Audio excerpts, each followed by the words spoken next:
Kasus keracunan satu keluarga di Bantar Gebang, Bekasi, Jawa Barat menguak fakta yang mengejutkan publik. Keluarga yang dikabarkan keracunan ternyata sengaja diracun oleh para pelaku yang salah satunya adalah suami dari korban.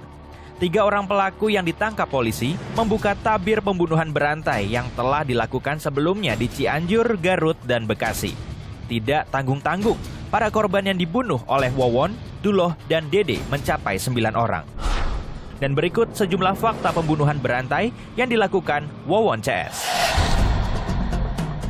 Motif penipuan berkedok penggandaan uang. Kasus ini berawal dari Wawon dan Duloh yang menjalankan praktik penipuan dengan bumbu supranatural kepada korban. Keduanya menjanjikan kesuksesan dan kekayaan secara instan kepada korban yang kebanyakan adalah TKW. Dalam aksinya, Wawon dan Duloh meminta uang dan harta benda para korban dan kemudian menghabisi nyawa mereka. Bahkan para pelaku juga tidak segan-segan menghabisi nyawa anggota keluarganya sendiri, guna menutupi praktik penipuan yang dilakukannya. Wawon bunuh keluarganya sendiri. Diketahui ada 9 orang yang menjadi korban aksi keji pembantaian berantai oleh tersangka Wawon CS. Di antaranya Wiwin, istri pertama Wawon. Wiwin adalah anak dari Noneng yang juga mertua Wawon. Wiwin dan Noneng dibunuh oleh Duloh untuk menutupi penipuan dan pembunuhan yang telah dilakukan para pelaku. Korban selanjutnya adalah Halimah. Halimah adalah istri Siri Wawon. Halimah tewas dibunuh oleh Duloh di Cianjur, Jawa Barat. Setelah Halimah meninggal, Wawon menikahi Ai Maimunah yang merupakan anak tirinya. Ai Maimunah dibunuh oleh Dede Solehudin dengan cara diracun di Bekasi, Jawa Barat bersama 2 anak dari pernikahan sebelumnya, yakni Riswandi dan Ridwan. Dari pernikahan Ai dan Wawon, keduanya memiliki 2 anak, Neng Ayu Susilowati yang masih berusia 5 tahun dan Bayu 2 tahun. Bayu dibunuh sekitar 3 bulan lalu sebelum Ai Maimunah dibunuh. Sedangkan Neng Ayu diracun oleh Dede, tetapi kondisinya selamat. Selain keluarga, ada 2 korban lain yang dibunuh oleh Wawon CS, yakni tenaga kerja wanita Siti Fatimah dan Farida. Sementara itu, fakta terbaru, polisi menemukan informasi bahwa ada calon korban ke-10 yang akan dibunuh oleh Wawon CS. Korban dikubur di dalam lubang. Polisi membongkar lubang kubur yang dibuat para pelaku di rumahnya di Cianjur, Jawa Barat. Polisi membawa 2 orang pelaku, Wawon dan Duloh, ke lokasi tempat korban pembunuhan berantai dikubur. Wawon dan Duloh dihadirkan untuk memastikan titik mana saja di pekarangan rumah pelaku yang dijadikan kuburan korban pembunuhan berantai. Yang pertama, lokasi lubang berada di kontrakan Wawon di Cianjur, Jawa Barat. Di sini ditemukan korban kedua, yakni Farida yang merupakan TKW. Sementara itu ada pula lubang lain di samping rumah Duloh di Cianjur, Jawa Barat, tempat mengubur korban Noneng serta anaknya Wiwin. Dan untuk jenazah balita Bayu, ia ditemukan berada di lubang di samping rumah Wiwin di Cianjur, Jawa Barat. Halo guys, selamat siang. Udah lama nih nggak ngisi pojok forensiknya channel YouTube saya, Hasri Forensik. Ini sama adik-adik calon dokter nih. Kenalin yuk, namanya siapa nih?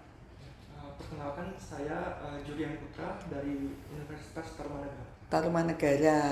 Nih, ganteng ya calon dokter nih. Ini Perkenalkan, nama saya Fatimah Tuzara Selviana, bisa dipanggil Sally, dari Unisula. Unisula, kamu? Perkenalkan, saya Putriani Lestari dari Unisula. Unisula. Jadi di pojok forensik ini biasa jangan berasumsi sebelum mencari bukti. Salam forensiknya gini. Lah, saya ini mau membahas tentang kasus Wawon nih. Wawon serial killer atau pembunuhan berantai berencana dan jelas. Karena dia memikirkan, dia merencanakan, dan dia melakukan sehingga menghilangkan nyawa orang-orang terdekatnya dan sekitarnya. Kamu udah baca siapa? Julian panggilannya. Gimana kronologis kasus Wawon? Kita refresh dulu, ceritain dong. Kronologisnya awalnya itu yang keras suaranya. Ketahuannya itu awalnya yang saya baca itu karena ada kasus keracunan yang di satu keluarga itu. Iya. Ternyata yang setelah dicari ternyata itu diketahui diracuni, diperiksa dari muntahan dari Korbannya, ya. Kemudian Itu satu keluarga ya? iya. Kemudian setelah itu polisi cari lagi, ternyata ada korban-korban lain yang ada di Bekasi dan di Cianjur, dan rata-rata itu adalah keluarga pelaku. Keluarga pelaku yang setelah diteliti, dilidik sidik, ternyata dapat pelakunya ternyata keluarga sendiri. Nah di sini nih hebatnya polisi, guys, teman-teman. Saya juga polisi, tapi saya memuji juga penyidik ini cekatan, karena begitu tahu ada meninggal tidak wajar sehingga akan menggali informasi, mencari lagi petunjuk-petunjuk yang ada di jenazah dan di TKP. Kira-kira petunjuknya apa sih kok gambaran dia meninggal tidak wajar karena keracunan? Kamu bisa jelasin, coba kamu gantian. Sepengetahuan dari yang saya baca itu, yang pertama itu kan benar seperti yang Jurian katakan, yang awalnya tuh kita lihat hanya 5 orang yang di rumah itu, yang di tetangganya ngiranya meninggalnya karena keracunan, tapi karena dari polisi dan penyidik yang lain itu mencari lebih lanjut penyebabnya kan, polisi ini nggak yakin kalau ini karena keracunan, karena Bersamaan gitu ya, aneh gitu ya. bersamaan semua. Terus kita cari lagi dari tes lambungnya, kita cek lagi di lambungnya karena dicurigai karena adanya racun itu. Terus digali lagi yang seperti Jurian tadi lebih banyak. Jadi dari racun itu yang dibumbu dicampurkan di kopi tersebut, seperti itu. Jadi kita juga lebih lebih Tahu jadi lagi. keadaan jenazahnya memang meninggal tidak wajar ya. Misalnya apa nih, karena kelihatan keracunan, jadi penyidik berpikir oh nih meninggal tidak wajar. Setelah diteliti ada tanda-tanda racun, kira-kira di wajahnya atau di tubuhnya tuh ketemu apa? Itu seingat saya ada busanya. Busa, biasanya lemas. keruh tuh busanya. Ya, Bahkan kalau dilihat secara fisik luar, kita kan harus periksa fisik luar dulu ya, meninggal pecah mungkin di daerah mata ya, bagian mata. Perembesan pembuluh darah yang di mata. Terus apa lagi kira-kira? Bisa nggak keluar darah di telinga, di mulut, di hidung? Kalau tidak wajar keracunan gitu, ada nggak tanda-tandanya itu? Bisa juga sih, Dok. Bisa ya? Di bagian telinga. Telinga ya, karena racunnya yang kuat ya. Iya. Tahu nggak kamu jenis racunnya apa setelah diperiksa di lapor waktu itu? Baca nggak? Cyanida. Cyanida dipupuk kayak seperti kasus Magelang kemarin. Ada yang di beberapa berita itu mengatakan pestisida, Pak. Pestisida ya, campuran. Karena si pelaku sudah mempersiapkan, ya kan? Gitu kan. Terus apa lagi? Modusnya itu apa kira-kira waktu pertama awal tuh? Awalnya itu penipuan penggandaan uang terhadap TKW. Karena penipuan terhadap TKW itu kan mungkin semakin lama kan TKW-nya meminta uangnya kembali karena takut ketahuan mungkin. Terus akhirnya yang pertama itu yang dibunuh yang TKW yang diceburin di laut. Oh, di di laut. Iya, Dok. Itu yang pertama. Kalau setahu saya kan bukan yang istri sirinya yang dikira meninggal wajar terus dimakamkan dia. Oh, Alurnya ini dulu. Beda alurnya ya. Iya. Alurnya yang Oh, setelah ditenggelamkan itu. dulu. Oh, tenggelamkan dulu terus. Ditenggelamkan oleh mertuanya dokter. Habis itu kan mertuanya jadi tahu. Nah, setelah itu baru mertuanya dihabisi, dia dibunuh, kemudian di hari yang sama juga dari istrinya juga dibunuh. Diracun juga tuh. Istri yang pertama itu. Kalau yang diracun apa enggak? Yang diracun kan yang Iya, rame-rame yang itu. Berarti itu kan sebenarnya kalau ditarik itu yang sekarang ya. Iya. Yang dulu udah banyak lagi ya. Lebih banyak lagi. Terus makanya kan kita harus mengingatkan masyarakat nih, walaupun meninggal dianggap mendadak, dianggap wajar tapi mendadak, itu harus curiga juga walaupun itu orang terdekat. Karena dari saya ya sebagai spesialis forensik udah 20 tahun lebih tuh, kebanyakan orang-orang yang melakukan itu dengan keadaan korban meninggal mendadak itu biasanya tidak wajar gitu loh, dan harus segera diperiksa. Kamu calon dokter yang enggak harus edukasi nih keluarganya, Pak, kalau untuk yakin pasti segeralah di otopsi atau periksa luar dan dalam lengkap gitu. Terus apa lagi? Setelah itu digali lagi ternyata korbannya Setelah ada tadi TKW, kemudian TKW-nya kan jumlahnya ada 2. Kemudian dari mertua dan istrinya, kemudian juga ada anaknya yang kecil yang 2 tahun yang bernama Bayu, kemudian juga ada istri keduanya juga. Duanya ya, oh iya. Dan tapi itu semua belum dilakukan pemeriksaan ya, otopsi. Iya. Kecuali yang keracunan itu, ya kan? Maka udah yakin lah. Sekarang kira-kira tuh setelah tahu yang dulu-dulu ini meninggal, apa dilakukan tindakan penyidik? Penyidik melakukan apa? Ini baru kami ini lagi. Ekshumasi apa tadi udah tak terangin. Kamu aja deh, ekshumasi apa? Penggalian kubur. Oh, dengan tadi saya dijelasin apa? Ekshumasi adalah Penggalian kubur untuk melakukan melakukan penggalian kubur untuk melakukan penyelidikan terhadap tubuh tubuh yang telah dikuburkan. dan diduga meninggal tidak wajar. Kenapa dilakukan itu? Karena dulu Belum dicurigai. belum sempat diperiksa, sehingga penyidik butuh tubuh ini untuk untuk melengkapi alat bukti, nanti dituangkan dalam visum et repertum. Apa definisi visum et repertum? Pengganti jenazah. Definisi visum et repertum kamu deh, Julian. Definisi visum et repertum. Surat keterangan tertulis dari hasil pemeriksaan korban meninggal atau hidup yang dituangkan dalam surat keterangan itu sebagai pengganti jenazah itu berdasarkan permintaan dari penyidik. Itu visum et repertum. Masa nggak ada kuliahnya visum et repertum definisinya? Ada dong. Makanya lupa guys, dia hati-hati ini nih. Jadi shootingnya lupa ya. Tadi udah saya suruh pakai lipstik merah. Terus apa lagi? Setelah itu kasusnya sekarang penyidik lagi terus mengejar apa? Bertambahnya jumlah. Lah si Wawon ini dibantu siapa? Ada dua orang, yang satunya masih kerabatnya berarti.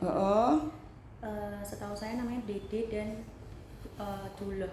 Dede ini masih kerabatnya. Kerabatnya ya? Kerabatnya. Dua-duanya. Berarti bertiga. Bertiga. Dan termasuk tahu ya untuk menguasai harta toh? Iya. Modusnya harta, dan setelah itu takut diketahui. Nah, itu termasuk golongan orang apa? Psikopat apa sosiopat? Apa? Julian, psikopat apa artinya? Kalau nggak salah, psikopat itu Yang keras dong. psikopat itu dia kalau melakukan tindakan kejahatan itu dia sudah sesuai rencananya. Jadi ada direncanakan secara detail. Sedangkan sosiopat itu dia tidak direncanakan, sehingga itu tindakannya itu terlihat berantakan. Jadi kesannya orang psikopat tuh rapi ya. Biasanya apa? Good looking, apa rapi gitu. Pokoknya niat banget gitu kan, direncanakan ke apa? Berarti si Wawon termasuk psikopat itu lagi. Terus apa lagi? Sama nggak punya rasa empati gitu. Empati. Rasa empati apa guys? Teman-teman nggak tahu nih empati itu apa?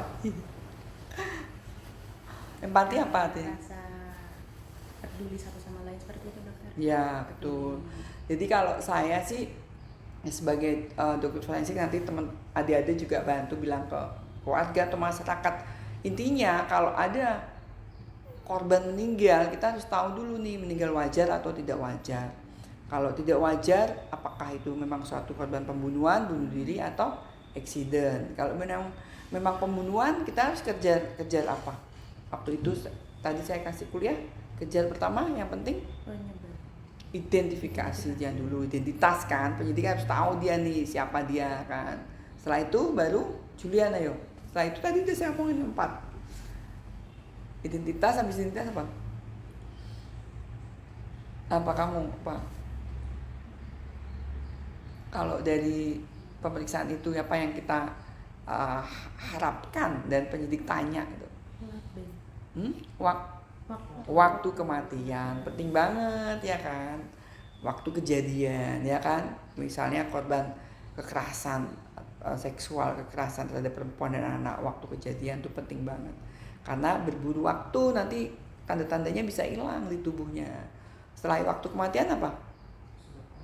Sebelum sebab kematian, cara, baru mekanisme kematian, terakhir sebab kematian. Itu ya. Tadi malam baca apa? Tak sudah baca loh. Baca apa? Julian baca apa? Yang baca tenggelam gitu. Tenggelam.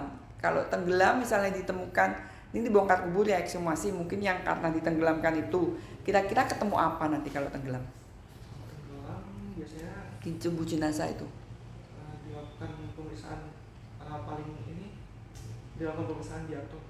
Memastikan dia mati karena tenggelam atau mati dulu baru ditenggelamkan dengan tes Diatom. diatom. Sebelum diatom, dari pemeriksaan jenazahnya, dari salur nafasnya, parunya gimana? Kalau misalnya pernapasannya biasanya ada bunyi. Ya, terus mungkin ada butir-butir halus yang sisa dari apa benda asing di air itu, ya kan? Tuh, terus apa lagi? Kalau dari pemeriksaan luar mungkin ada butis ansir. Apa penonton teman-teman nggak tahu itu bahasa kedokteran ya? Apa? Kulit seperti kulit angsa. Oh ya, seperti kulit angsa guys, gitu. Terus Ada juga tanda-tanda yang ini woman hand. ya, Tangannya kayak keriput-keriput gitu. keriput kayak kalau berendam atau berenang lama itu ya, keriput gitu. Udah.